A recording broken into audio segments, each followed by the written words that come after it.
La entrevista del Telematutino 11, gente importante, a tratar temas importantes, comenzando la semana con el doctor Freddy Ángel Castro, quien es abogado, politólogo y académico, funcionario de la UAS a diferentes niveles. Buenos días, doctor. Buenos días, Ramón. Buenos días, Jacqueline. Buenos ¿Cómo días. está? Muy bien, ¿y usted? Bien, sobreviviendo. Qué bueno. A los apagones. A los apagones, al agua, a las tormentas. Doctor, hay un tema importante. Bueno, vamos a hablar de la ONU, vamos a hablar de Haití, de los discursos, pero al fin y al cabo parece que a la comunidad internacional no le interesa involucrarse en Haití. Bueno, está claro que hace tiempo que esa comunidad internacional está preocupada por asuntos políticos, geopolíticos y de intereses estratégicos. Lo tenemos claro en el caso de Rusia-Ucrania, el caso de Gaza, y recientemente en el Caribe se ha desplegado una fuerza que se puede llamar casi bloqueo naval, que es el que está frente a las costas de Venezuela. Sobre todo, se trata en estos momentos. El Caribe es muy amplio, aunque la gente lo percibe en su mentalidad como pequeño, es una zona amplia. Y en este momento también ese bloqueo trata de alguna manera de impedir no solamente tráfico de drogas, sino de flujos de capital. En el caso de las Naciones Unidas, los discursos acostumbrados, sin embargo, yo pienso que a las propias Naciones Unidas le han estado haciendo críticas inmerecidas, porque las Naciones Unidas es un órgano y actúa por mandato de sus miembros.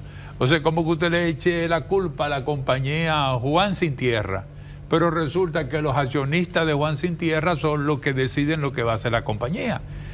Entonces yo pienso que en el caso del liderazgo mundial encabezado por Estados Unidos, la Unión Europea, los propios chinos y rusos, el problema está en que no se quieren abocar a una reforma esencial de las estructuras y de los mandatos de las Naciones Unidas. ¿Qué puede hacer un secretario general sin mandato? Nada. Ni lo puede hacer desde el punto de vista de la Asamblea General, ni lo puede hacer tampoco desde el punto de vista del Consejo de Seguridad. Entonces queda una especie de manos atadas. Hay que seguir apostando al multilateralismo, hay que seguir buscando las negociaciones, las vías de entendimiento, porque las acciones unilaterales nos llevan a las comisiones de errores también y a tratar de desbordar y solucionar los problemas por el uso de la fuerza. Y el uso de la fuerza lo que trae son situaciones catastróficas a nivel mundial, que al final tú terminas ganando una guerra y terminas también perdiendo un pueblo, no solamente desde el punto de vista de la condición humana, sino todo lo que se pierde en infraestructura te llevan generaciones y generaciones en construcción. Sí, doctor, pero también el multilateralismo ha traído como conclusión de que no se puede negociar en conjunto cuando hay situaciones particulares de cada uno de los países. Entonces, eso es por lo menos lo que la administración Trump está analizando. Pero yéndonos a la Asamblea número 80 de las Naciones Unidas, celebrada en Nueva York, donde está la sede principal y donde participaron 171 países. 193. 193 países. Y justamente la temática, en principio, era analizar los logros de las últimas 8 décadas, ver el tema del cambio climático, que siempre es un tema pendiente, el tema de la igualdad de género y la inteligencia artificial. Ahí hubo muchas fotos y pocas conclusiones y críticas, bueno, como lo del presidente de El Salvador, Nayib Bukele, que le dijo que la ONU no funcionaba y que volvió, que lo dijo hace 5 años atrás o qué sé yo cuántos años atrás y que ahora dice lo mismo. Y lo dijo ahí con mucha altura, pero lo dijo. Entonces, al fin y al cabo, ¿estos son declaraciones de intenciones o se logró algo en esa reunión? Mira, todavía la reunión no ha sido concluyente, falta la fase de votaciones y en ese trayecto también el propio Consejo de Seguridad puede tener reuniones alternativas, sobre todo en el marco de la propuesta. Nosotros estamos esperanzados en que la propuesta de Estados Unidos sobre Haití de reforzar una Eso sería fuerza, lo más relevante si para se acordara. nosotros sí, para nosotros es sumamente importante. Porque recuerden que la misión de Kenia termina, el presidente Luis Abinader correctamente el 2 de octubre. ha ¿Eso dicho, Eso el jueves. Exacto, ha dicho que no hubo apoyo. Entonces el interés de Estados Unidos, República Dominicana, de introducir una reforma a la resolución y darle mayores mandatos sería sumamente importante. Pero hasta dónde, sobre todo en el caso de China, que se ha opuesto sistemáticamente a una intervención humanitaria en Haití, pudiera obstaculizar la resolución. Y es importante hacerle un llamado a China en estos momentos para que viabilice una resolución humanitaria para que se pueda continuar o iniciar o profundizar el tema de la pacificación en Haití. Evidentemente no va a haber elecciones en febrero ni el año que viene, sino más bien un problema de ir controlando y ganando y recuperando los territorios. Sería para nosotros lo más importante. Ahora, doctor, teniendo el precedente de que sistemáticamente tanto Rusia como China se han opuesto, y uno de sus argumentos a esa intervención es que los haitianos no están de acuerdo o las fuerzas de allá no están unificadas y que eso sería como una intromisión. Si no se logra ese apoyo, ¿qué va a pasar entonces con la República Dominicana con relación a Haití? Bueno, o al revés, ¿qué va a pasar en Haití con relación a la República Dominicana ya sin una fuerza? Ahora mismo hay 1.000 soldados, muchos dicen que no han hecho nada, pero bueno, de hecho ha aumentado la violencia, pero hay que también analizarlo a la inversa. Si no estuvieran esos soldados, ¿cómo estaría la violencia ahora? Exacto. Bueno, el centro de la pregunta es sumamente importante, porque si yo creo que si fracasa esa iniciativa, Estados Unidos va a estar compelido a una acción unilateral en Haití. ¿Y quién lo va a obligar y por qué? Bueno, ¿por qué? Por una situación geopolítica. Es decir, en el caso del Caribe, Haití es un gran almacén de recepción de droga. O sea, toda esa costa sur en Haití hacia arriba, todo ese flujo de tránsito de droga, una gran parte llega al litoral sur de Haití y de ahí se transborda hacia los Estados Unidos. Y eso lo saben los Estados Unidos. Como saben los Estados Unidos que la criminalidad internacional cada vez más sofisticada, más organizada.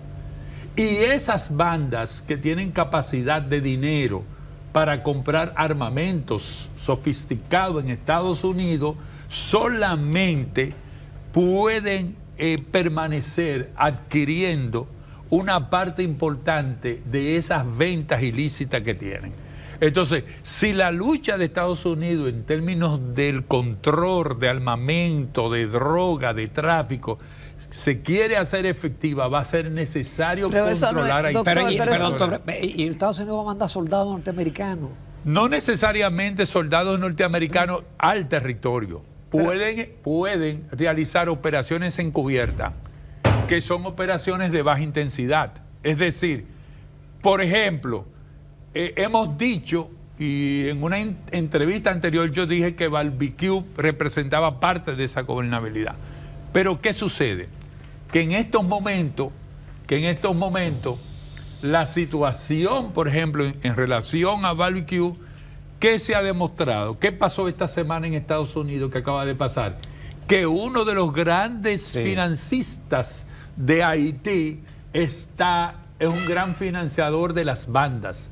Entonces, la acción y la propuesta de Estados Unidos en relación a la resolución en las Naciones Unidas no es una intervención abierta, no, es un mandato específico para actuar contra las bandas.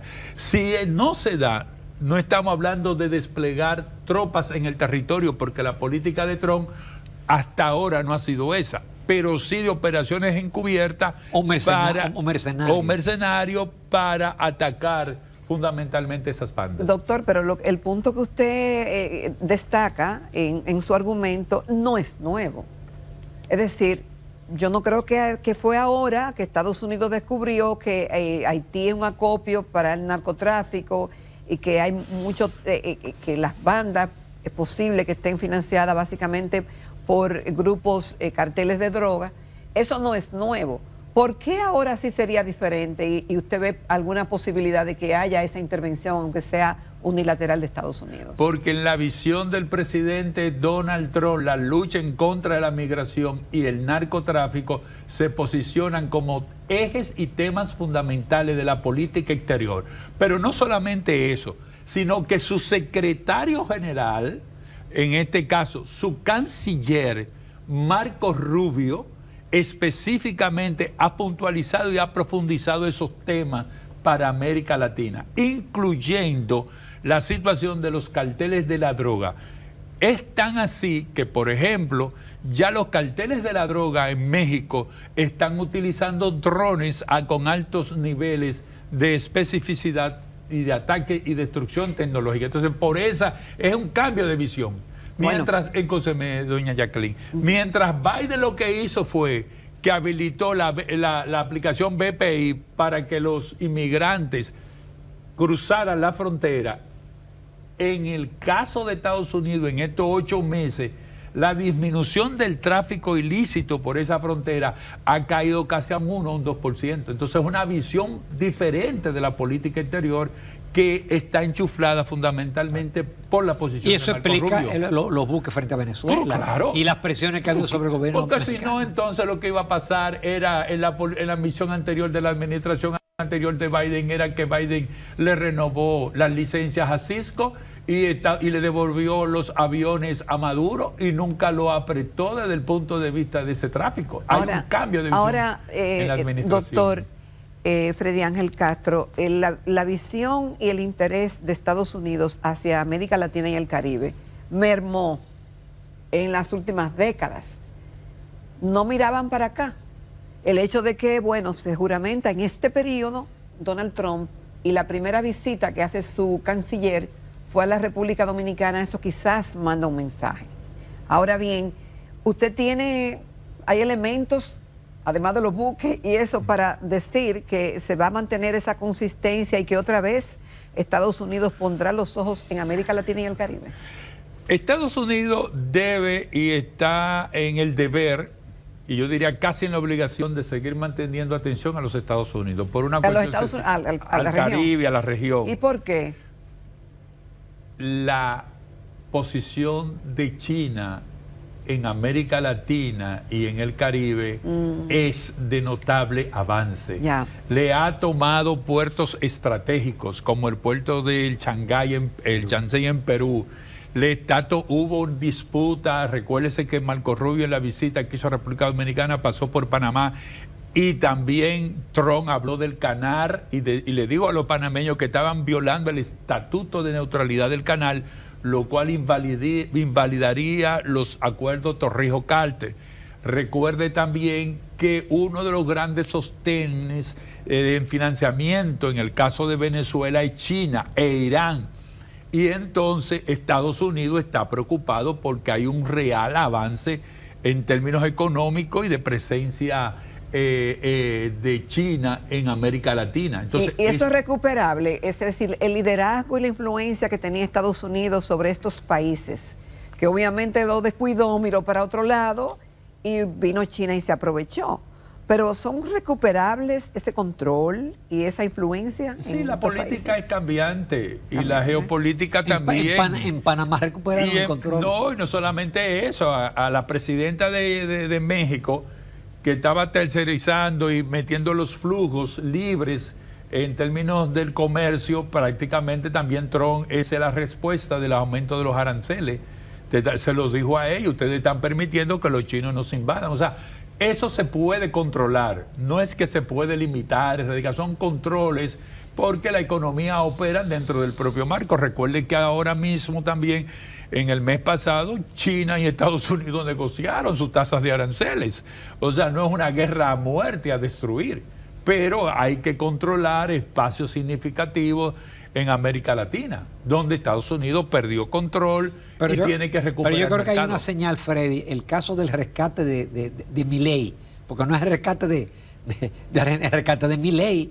Trump se comprometió a facilitarle recursos para levantarlo un poco después de la derrota electoral. Bueno, el problema en esa economía es que Trump va a tener que pasar parte importante de los aranceles que él ha recaudado, que tiene mucho dinero, al salvataje de Argentina, porque recientemente una de las grandes funcionarias del FMI prácticamente renunció y dijo que la deuda de Argentina era impagable, que andaba en casi en un 1.300% de probabilidades de impago. Es el mayor país deudor del Fondo Monetario. Impago. En Argentina no te cambia $20 y tienen que buscar una mochila para ponérselo atrás y poder andar con todo ese dinero, con todos esos papeles que le dan. Vamos a una breve pausa, Freddy Ángel Castro. Volvemos, que nos quedan especialmente los temas locales. Esta mañana en Telematutino 11 continuamos conversando con el doctor Freddy Ángel Castro. Él es abogado y politólogo. Bueno, y muchas cosas, doctor. El tema de los partidos políticos y la forma de gobernar.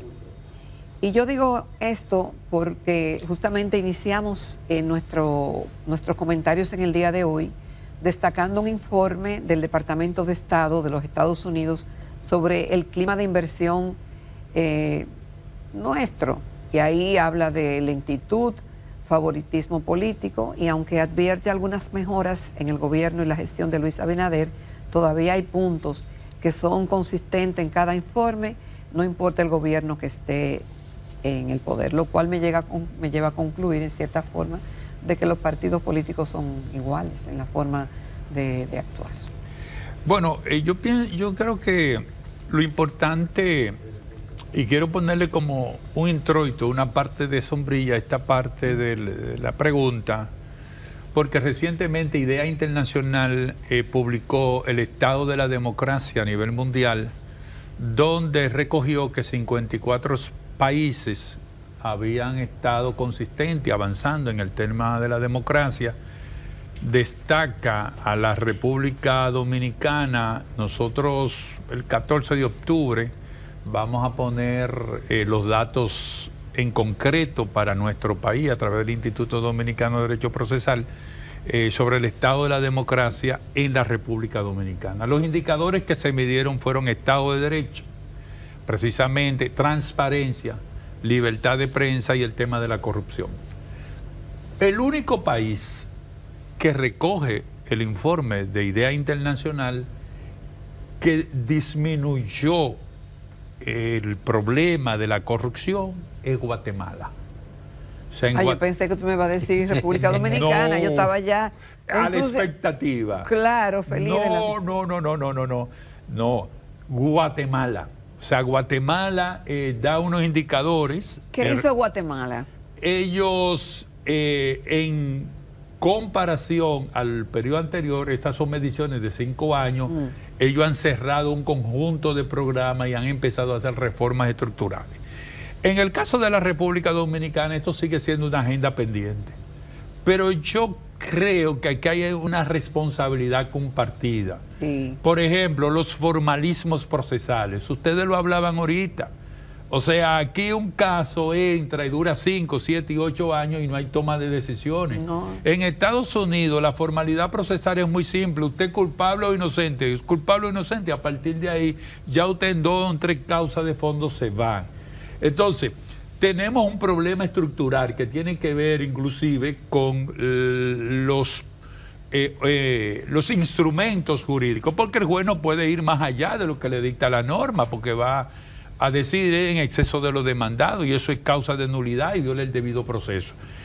Yo creo que en el caso de la República Dominicana ciertamente no ha habido logros así expectante que se pueda demostrar. Hay casos pendientes de la actual administración, de las administraciones anteriores, que se enchivan, que no traen resultados y eso afecta no solamente el clima de inversión, afecta la cultura política. ¿Y de quién entonces, es responsabilidad de quién? ¿Del Ministerio Público, de la Justicia, de los dos? Y porque el presidente Abinader ha promovido, y como eje casi de su gobierno, de que el Ministerio Público es independiente y que antes en cierta forma no lo era. Entonces, ¿qué hemos obtenido? No, el problema no es que no es un problema de conceptualización dependiente, no tiene que ver primero con los medios que tú tienes a la mano para fundamentar y probar los casos de corrupción.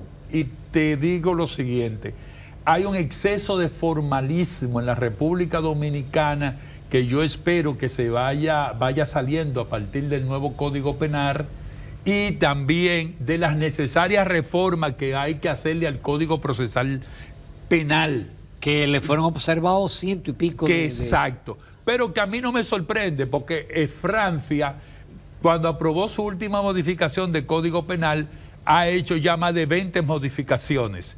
Lo que teníamos anteriormente sí era malo, porque no habían herramientas objetivas para el juez sancionador tomar las decisiones en este ámbito. Entonces, nosotros esperamos que en el caso de la corrupción, no es solamente que el presidente la denuncie, sino que los organismos encargados de la corrupción también operen eficazmente, porque Jacqueline, Ramón, si tú me mandas un expediente con 20,000 páginas, automáticamente tú me estás complejizando ese expediente de forma tal que defensores, víctimas, abogados, Ministerio Público, todo el mundo anda en un laberinto. Sin embargo, tú tienes casos en que, por ejemplo, en Estados Unidos, el caso de Donald Trump en la Corte de Apelación de Nueva York no era un caso que tenía más de 200 páginas y le imputaron 30 cargos. Entonces, esa forma que tiene el Ministerio Público de un caso, meterle 5,000, 6,000 pruebas, cuando 5 o 6 pruebas hacen suficiente. Pero justamente, todas esas pruebas no ayudan a que se decida más rápido el proceso. No, es que esas pruebas, las fundamentales te complejizan. Mira, en un caso con el fallecido Pina Acevedo, yo aprendí una lección drástica.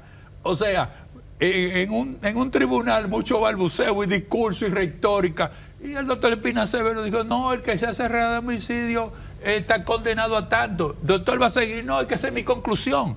Porque es que tú no tienes que sobreabundar en esos problemas cuando las pruebas están ahí. Si las pruebas están ahí, hizo esto, hizo lo otro, hizo aquello, esto. Y cuando tú vas por 50 decir... y ya te han configurado. ¿Quién se lee un expediente de 20,000 páginas? Entonces también... No, a veces ni decía. Pero, óyeme, yo que cuando entró la reforma del Código Procesal Penal, tuve la oportunidad de impartir docencia en las maestrías donde todas esas juezas del distrito y de las provincias se formaron. Óyeme, también tú tienes que entender que reciben cientos de casos, 100,000 páginas en todos esos casos, son entes humanos, son situaciones humanas. Entonces muchas veces se sobrecarga un expediente, tal vez no con el propio interés de la justicia, sino con el propio interés de que eso se diluya. Eso no es una vía eficiente de administración de justicia. Entonces, el presidente manda los expedientes, por ejemplo, el caso de Senasa lo mandó, hay que debatirlo, hay que ver las pruebas, pero eficientizar los procedimientos. No hay que hacerlo tan complejo y tan complicado, porque al final, ¿qué tenemos nosotros? Justicia retardada, 8, 10 años. Doctor, ¿y qué papel usted le atribuye? Porque he oído tesis de algunos entendidos que dicen que también el tema de los abogados aquí tiene mucho que ver con lo que está pasando con la justicia. Correcto, porque hay un exceso de formalismo en los procedimientos y hay que disminuirlo. La próxima reforma del Código Procesal Penal tiene que atender a eso. O sea, los abogados te usan un conjunto de técnicas incidentales que tienen que ver con situaciones que hasta rayan en la risa. O sea, desde el manejo de los testigos, desde el tema del transporte de los testigos, mira, no me lo traiga, tráemelo, mira, déjamelo. O sea, son una serie de vericuetos que no sería tan prudente. Para el proceso. Principalmente cuando el implicado no está preso. No está preso, claro. Y por eso, recuérdate que hay abogados que dicen, si me lo condenan con un clic, apago los semáforos. Usted lo ha escuchado. Claro. Freddy, ¿cómo tú ves el panorama político con miras al 28? Está un poquito lejos, pero... está lejos, pero evidentemente hay una situación de reposicionamiento en términos de fuerzas políticas. ¿Cómo? ¿De reorganización? Sí. Con respecto al 24 ya hay un movimiento distinto a lo que fueron los resultados electorales. Sí, pero no en términos de quién gana o quién pierde, sino de movimiento en términos de los posicionamientos. Porque, por ejemplo, tenemos lo que yo llamo un terrible septiembre. O sea, el tema de los apagones, todo lo que pasó en septiembre, agosto fue terrible, el aumento, la carestía, y entonces hay cosas que están claras. Mira, la decisión que afectó al Partido de la Liberación Dominicana de no poder posicionar o elegir candidato es algo que le está costando y que le va a costar. ¿Por qué? Porque primero, en el caso de Fuerza del Pueblo, la definición de las candidaturas está tomada. Y en el caso del Partido Revolucionario Moderno, el retiro político que ellos tuvieron lo va a llevar a definir ya su forma de elección, primaria cerrada, padrón cerrado, candidato en conjunto. Entonces, esto da una ventaja comparativa por lo siguiente. Si tú sacaste 10 u 11 en un proceso electoral pasado y tú no puedes posicionar un candidato temprano, eso indefectiblemente te va a afectar. Perdón, y por eso tú ves que Danilo Medina, el que es el vocero, es el que está dando de las declaraciones toda la semana. Sí, y además hay un problema, porque el presidente Danilo Medina al final no es el candidato, no va a ser el candidato. Entonces, ¿quién se está llevando la cuota política? ¿Quién le está aglutinando? El presidente Danilo Medina. Entonces, ellos tienen ese vacío en términos de formulación. Danilo. Sí, Danilo Medina, que está haciendo las declaraciones políticas. Digo que está acumulando, usted dice. Está acumulando ese capital político, pero que es intransferible en términos electorales. Debiera estarlo recibiendo Francisco Javier, los otros. Pero la ley electoral y no. No, pero en términos de una definición interna que no amerite una elección. Porque a ti se te puede designar en un acuerdo político. ¿Quién ha designado al presidente Leonel Fernández en la Fuerza del Pueblo? Nadie, pero hay un acuerdo político. ¿Cuántos candidatos tiene el Partido Revolucionario Moderno? 4 o 5. No, como 7. Bueno, pero con bueno. Posibilidades. Con posibilidades. Hay 2 o 3. Ahí hay buenos amigos, todos están ahí. Entonces, 4, 5, 7. Pero ya hay una definición, ya tú sabes que de ahí sale el presidente.